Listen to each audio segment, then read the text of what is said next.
Hey guys, welcome back to my channel, or welcome if you're new here. My name is Gabby D and I'm really excited to be doing another video for you guys today. I know it's been a while, I'm trying to catch up, but thank you for stopping on, thank you for clicking on this video, and I hope you get something out of it. I hope it's encouraging for you. I've been wanting to share this for a long time. I'm just going to be sharing my story. Everybody has their own story, and I think that we can all learn from each other, all be encouraging for each other and lift each other up. And you know, I'm throughout this whole journey, I just really come to know how important it is to share life with each other. I'll get into that more during my story, but I'm excited to be sharing this with you guys today. Thank you so much. Hope you stay till the end, and let's just get into this video. So, this is my story about how I tried to conceive, how me and my husband tried to conceive, and the story of what really is infertility. Now, I just want to start off and say that this is only my experience. I cannot speak for anybody else. I know that, you know, everybody has their different perspective. So you may be watching this video and thinking, she didn't struggle with infertility, it was only a certain amount of time, or, you know, oh, that person really, some other person, or I'm really struggling way more. I've been trying for several years, so your story is, you know, no big deal. I am never gonna tell anybody how to feel about their own experience. Infertility, trying to conceive, your first pregnancy, any kind of, you know, journey like that is so personal, and you can feel whatever way you want to feel about it. If you've been trying for 2 months and you're frustrated, that's okay. You're allowed to be frustrated because that's your personal experience. I'm just sharing my experience. Before you throw shade in the comments or judge me, just know that especially if you haven't been through it yourself, it's really hard to understand, but just try and be sympathetic with everyone's experiences. I know through this journey I have really learned that. So yeah, I just wanted to throw that out there. This is not making light of anyone else's situation. This is, again, just my personal experience. Just disclaimer. Okay, now we're done with that. So what's great about this story is it has a happy ending. I do have a baby. We conceived our first child. He is healthy. He's 3 months old now, a little over 3 months old, and you know, I am so blessed that I can share this story and know that the outcome was positive. And I know that that's not the experience for a lot of people. If you're watching this video and you're still in the middle of your infertility journey or just trying to conceive, my heart is with you and I'm praying for you, even if I don't know you, because you know, some things that I experience I wouldn't wish on anybody. So that being said, the gist of our story, so my husband and I have been married almost 5 years. We're celebrating our 5-year anniversary in August. I can't believe it. So from the beginning, we always knew that we were going to wait a couple of years before having a baby. That's our own personal decision, but if someone were asking me for our advice, granted you may not be asking me, but if you were asking me, I would recommend any young couple getting married, wait as long as you can, at least I would say 2 years, at least a year.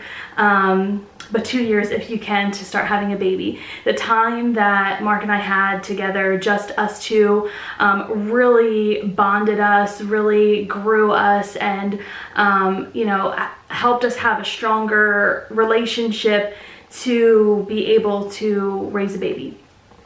Now, with that being said, if you get married and have a baby right away and that's what you want to do, that's awesome, good for you. I'm not saying that we did it any better. I'm just saying that I really liked our experience, and that would be just something that I would recommend. I've seen people do it every other way: have a baby immediately, you know, have a baby, wait 5 years, you know, whatever works for you. Just know that you need to do what works for you and your husband and your family.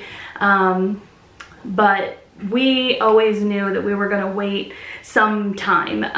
We were thinking about 2 years. So once 2 years rolled around, we were kind of just planning out in our heads as if we could plan perfectly when we were going to conceive and have a baby. And me, I'm thinking, okay, well, we'll start trying in, you know, April, and then May I'll be pregnant, and then I'm calculating when he'll be born, because to me, I never thought for 1 second that I wouldn't get pregnant right away. It's just, you don't grow up thinking, oh, well, what if I can't get pregnant?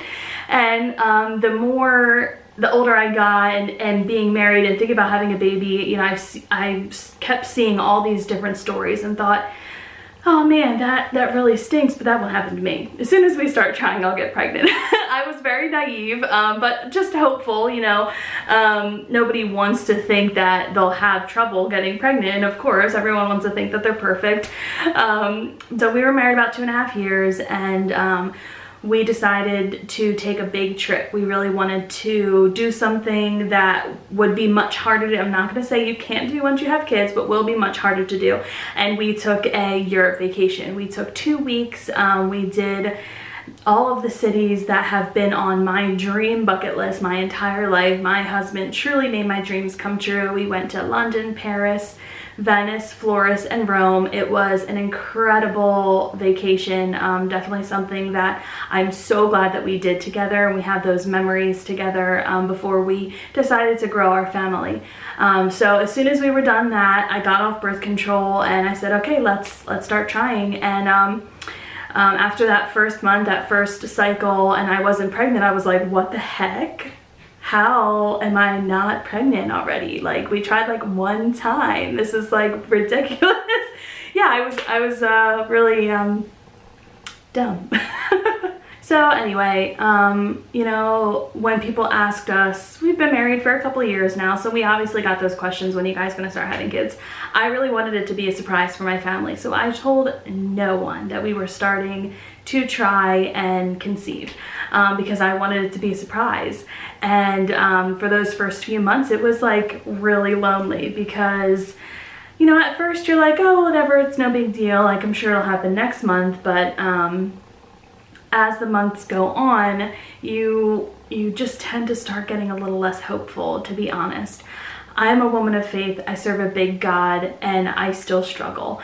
And in those moments, especially in those first few months when in my head everything was perfect, I should be pregnant right away, you know, I struggled. So once I started just sharing with my family, it was like, oh, well, I got pregnant right away. I'm sure it will be really quick for you. Oh, just, you know, I'm sure it'll take a few months, no big deal.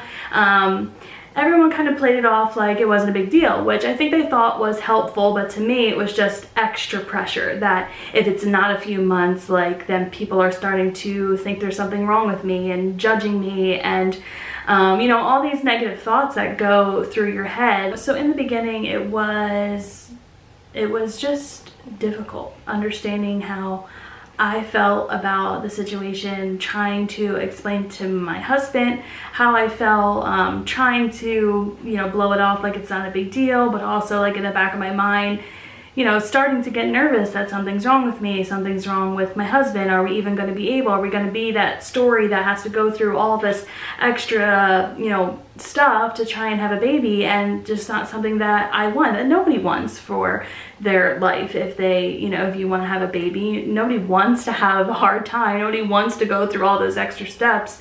So I guess it was about 6 months that I started to open up to my family and just sharing with them that yes, we have been trying to have a baby, and no big deal. It's only been about 6 months, like that's pretty average. But there's no real right and wrong. Like I said in the beginning, everybody's different. Everybody has their own feelings, their own experiences, and what someone says to me might be offensive, and you know, what same thing might not be offensive to somebody else. Like, everybody's different, just like anything in life. You know, don't put people, women, especially in this experience the situation in a box, that they're all the same, because that's so not true. There's so many different versions and levels of this kind of thing. So anyway, yeah, I think at that point it started getting really hard. It was just, before it was, oh, sometimes it takes a little time, and now it's like, it's taking time. Longer than I expected it to, longer than I think it should. So of course I'm doing research out the butt, everything that I could find, every article, and that is good and bad. In a sense, good because I did educate myself, but also I may have educated myself too much. I knew every single thing in the world that could be wrong with me, and I thought I had every single one of them. So it was just hard, you know, navigating that. So, you know that someone in this situation, like, you don't research infertility until you're right in the middle of it, and I think it's hard. Nobody really knows about it until you have to. So I just started doing all this research, and you know, when people say, oh, it shouldn't, sometimes it takes time, sometimes, you know, it could take a year or so, and people think that's normal, but really, if you're of age, I guess under 35 is considered, like, you know, healthy baby making age, and you're, you know, if you're young and healthy, you should get pregnant within 6 months, and only 15% of couples struggle to get pregnant in any way, and that's a really small number. You may see the stories more and more, but that's still a really small number. Only 15% of couples struggle in some way. So, and that is, I guess, struggle would be, takes them beyond the 6 months to conceive. So once I was creeping up around that time frame and doing all that research, it started to freak me out. So they say there's certain places that your doctor, like your regular lady doctor, OBGYN, will tell you to wait a year after trying until you seek out help. Some other places say only 6 months. So I guess that's really, you know, your discretion. For me, a 27 healthy-year-old, my husband's only 30, he's healthy. So for me, I thought something was wrong because it wasn't any obvious things that it could be. So around 10 months, we decided to go see a fertility specialist. I don't think I told anybody I was doing this other than maybe my mom. I think after the fact, I told my closest friends, and like brother and sister, like I kept it really, really tight because I was nervous. I didn't want to get the bad news and then have to tell people. Like, I wanted to wait and get the news and then figure it out from there. I knew that if I told people ahead of time, then they would be asking me. Like, you know, I honestly, in my head, I was setting up how I wanted to give the bad news, when I didn't even know if there was gonna be bad news or not. So anyway, around 10 months, we went and got, we saw a specialist, we met with them, they asked us 5 million questions, everything about us, our history, our family, everything about us seemed fine. There was no obvious, nobody else in our family. It took a long time that we knew of, at least. So according, oh, was this hair on me this whole time? Could you see that? So according to the doctor, you know, something was probably wrong because there wasn't some underlining message. Something was wrong with me or with Mark. So we got the tests. We didn't want to take any further action at first. We just kind of wanted to know the answers. I think looking back, I was definitely getting impatient. I wasn't relying, you know, solely on God to just comfort me and his timing, and know that because we had already waited the time we felt like we needed to wait. And, you know, we thought we did everything right. So if nothing was wrong, then why isn't God blessing us with a child? So I kind of took matters into my own hands, to be honest. I wanted to know the answers. I wanted to know why, and then I wanted to be able to take that information and figure out our next steps. I was not leaving it in God's hands. And So anyway, we got the test done. Every test, it probably took, I want to say maybe 2 months to get through all the tests. I got tested, Mark got tested. I had a lot more tests than he did. And you know, we just tried to figure everything out. And at the end of it all, we found out that we were perfect. So, okay, we weren't perfect, obviously, because we weren't getting pregnant, but nothing that the doctors could see was wrong. Nothing. Everything with Mark was good. Everything with my body was good. On the surface, it just seemed like there's no possible, like, obvious thing why we wouldn't be having a baby. So, at that point, it honestly, I think, was annoying and frustrating and comforting at the same time. It's really hard to explain because, yes, of course, I was glad that everything came back, you know, negative for something to be wrong, but at the same time, I wanted to know why I wasn't getting pregnant. Like, to me, that gave me no answers whatsoever. And I felt really defeated, and I just remember praying so much and just really not knowing what to do. And I started opening up to some people at that point, beyond the very, very close group that I was sharing all of this with. And the second I started opening up to people, I have to remember where I stopped because I had to stop because my baby woke up from his nap. He's right over there. So if you hear like a buzzing, that's like his little rocker thing. And if you hear him make any noises, I'm not sorry because they're cute. Anyway, so I think I was saying how I started to open up to people more so, and I shared with just a few other people. The second I started sharing though, people just started coming out of the woodworks of people that didn't even know that I was, you know, struggling to conceive, but people just sharing their stories, sharing their encouragement, sharing that they went through the same thing, and I had no idea. I sat back and thought to myself, wow, how wrong is it that I was so ashamed that I wasn't perfect, that I assumed that once I started telling people, everyone would judge me, when in fact, it was the complete opposite. And how stupid I was for not sharing this in the beginning and could have had, you know, a whole army of people behind me and encouraging me, because I was so wrapped up in my own self-righteousness that, you know, I was less than perfect. Which, you know, I never thought that I was perfect by any stretch of the imagination, but, you know, I was ashamed. I didn't want people to know that I couldn't conceive. You know, it's like this taboo, like, oh, well, what's wrong with you? You know, that's my birthright as a woman. I am meant to have a baby. That's obviously not my only purpose. Don't come at me in the comments.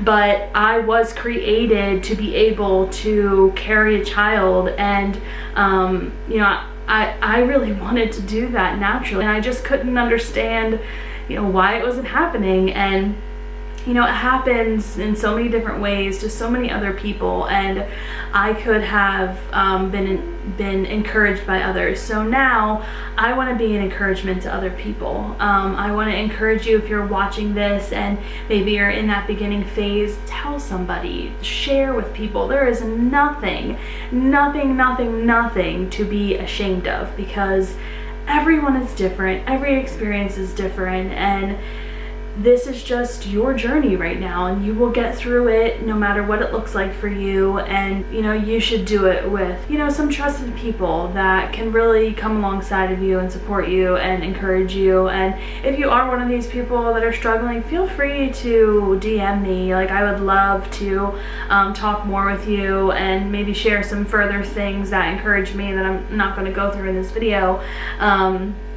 Anyway, so that really encouraged me, and that was kind of a turning point for me, just a few conversations that I had with people. And I remember just really having a switch go off, like, God, I am not relying on you. I'm not trusting in you 100% for your timing and knowing that this is your child and you know what's right when.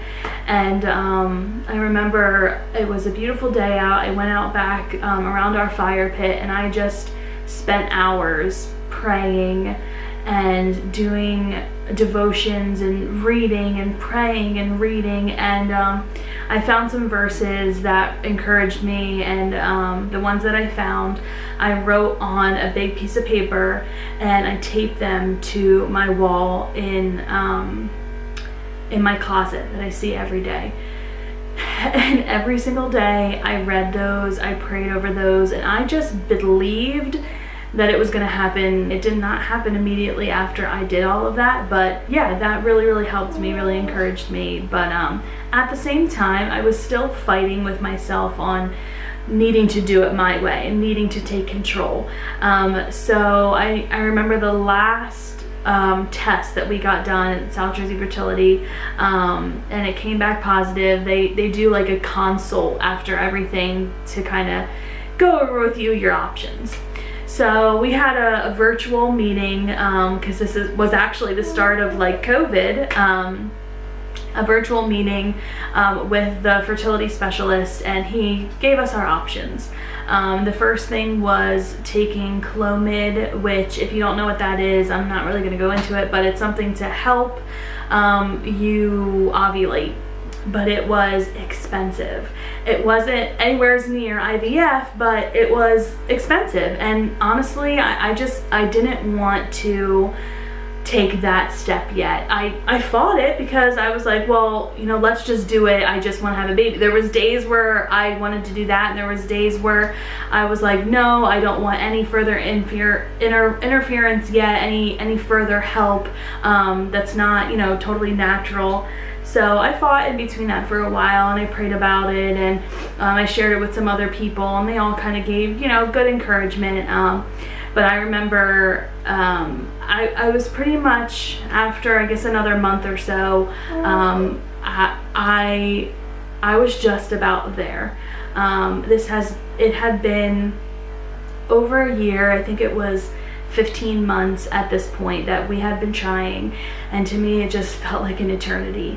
And I was like, you know what, it's no big deal, let's just try it.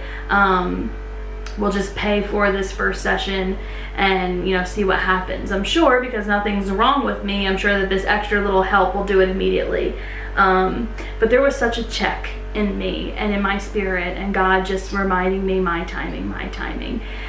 So we pushed it back one more month. I said, you know what, let's just wait. And this whole time, you know, my husband was super supportive. Anything that I wanted to do, he was on board with, you know, prayed with me about it, was really encouraging. It's obviously very different for them, but they go through it too. It's still their baby, it's still their fertility journey. It's just a different perspective. It's hard to explain.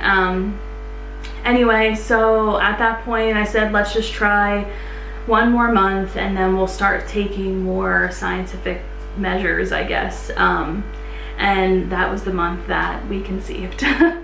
And to this day I look back and I'm like, wow, I literally said to God, like, okay, God, like, this is your shot, this last month. This was actually during quarantine, which I know that they, you know, say that it's COVID babies, which I don't consider him a quarantine baby because we had been trying for a whole year before.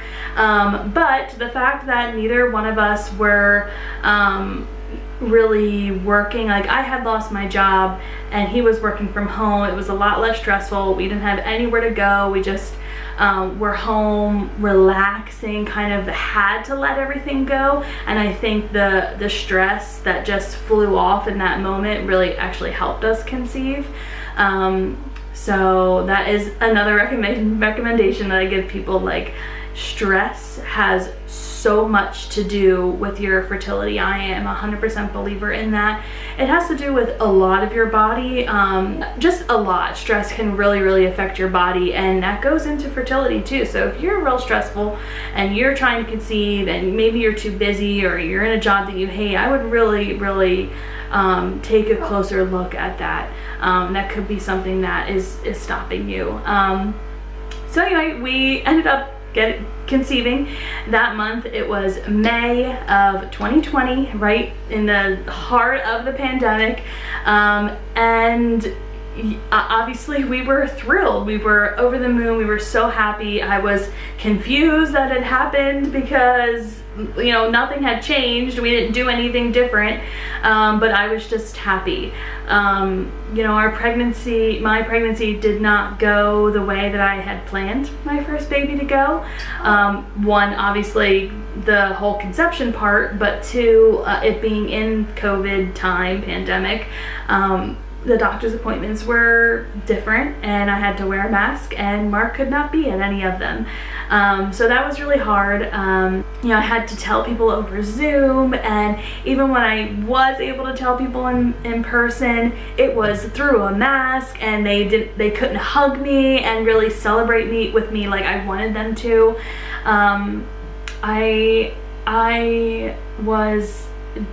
I don't want to say disappointed, because obviously I was so happy to be pregnant, but yeah, it was just different. And if you know somebody who has they're having their first baby, or had their first baby, or was pregnant in this whole pandemic, just give them a little extra love, because it was tough. So anyway, it just wasn't what I expected, but nevertheless, I am so blessed. I'm so happy. You know, we had our first baby, and you know, it was funny because I really wanted a girl. I prayed for a girl. Sorry, I'm getting hot. I'm getting a mom flash, is what they call hot flashes when you're too young but you're a mom. So through it all, the end of the story is I love my baby boy. He is incredible. He is the best baby. Anyway, so that's my journey, that's my story. There's a lot more to it, but the main thing I hope you get out of it is everybody's story is different. Don't judge, don't expect anything. You know, just love on them, be encouraging, just tell them that you are there for them no matter what. For anything that they need. I can't give you like this perfect thing to say to someone who's struggling with infertility. And again, a lot of people go through much more. I thank God I didn't have any miscarriages, and I know a lot of people struggle with that, and I don't have PCOS, which a lot of people struggle with. I understand that in the grand scheme of things, you may think my story was nothing, but emotionally it was very hard, and just the feeling of, you know, not being good enough, not being able to do what I was created to do, was really hard for me. But again, I wanted to share, I wanted to raise awareness. It is not taboo, or maybe it is, but it shouldn't be. And there's no perfect story, there's no perfect guidelines of how things should be. Everyone is different, every family is different, every woman is different, and we should all be there to encourage each other and lift each other up. I am overjoyed with my baby, but I will never take for granted having a baby and the journey that it took to get here. So that's it. That's all I have for this video. I probably missed a lot that I wanted to say, but it's okay. If you have any questions, let me know in the comments. I'm an open book. You know, there's a lot more I could say, go into detail with, but I just didn't feel the need to. But if you are really interested, or you have a question or whatever, let me know. If you are struggling, my heart is with you. I am praying for you, and I hope only the very best for your life. Just do your best to stay positive, and just for your body, for your mental health, just do your best not to stress. Thank you guys so much for watching this video. Please like and subscribe. I know it's been a while. I am doing my best, and I'm really thankful for all of you for sticking around watching these videos. Again, hit that like button, comment, subscribe, notification bell, all that good stuff. Thank you guys so much. I will see you in my next video. Bye.